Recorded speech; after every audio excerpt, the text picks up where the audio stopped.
Let's head back to the voicemail of Truth and Reason. Yes, I was wondering, do anybody understand that the head coach has helped lose some games for us this year by his 4th and 2s and 4th and 1s and field goal range, taking a $230 million player out so you could have a second screen quarterback throw a pass in the win. It's just decisions that Stefanski is making. I don't think he's ready for the big leagues yet. What do you think? Go Browns. Appreciate all of the voicemails. Casey, I think there's some fair criticisms there.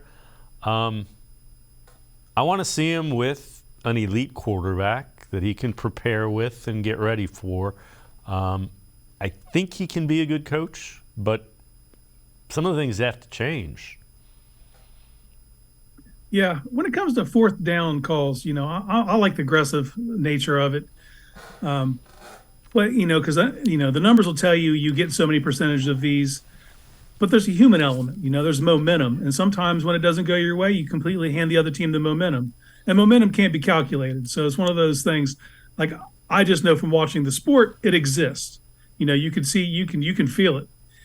And a lot of times when you lose those plays and you give the ball up or you miss, you give up on 3 points where you could have had it, it comes back to bite you more often than not. And, this will be his fourth go at it. What has he learned? What has he learned about himself? Because you also don't want him getting ultra conservative just for the sake of it, but it's a feel thing, and sometimes it just felt like he didn't have it. Yeah, and again, analytics has this negative connotation with the Browns fan base.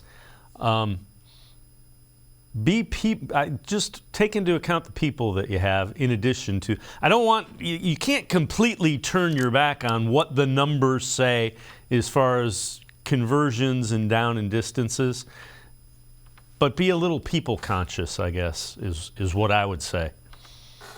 Yeah, there's a human element, and you have to factor that in, and that's not going to equate with your numbers. It's just you have to have a feel for it, and you see coaches that do, and they know when to dial it up and when to dial it back. And, analytics itself, people get worried like it's going to become sentient and make your decisions for you. It's not. There's a human at the top of this who has to make those decisions, and you have to live and die with the results of those, and that's where Stefanski is right now.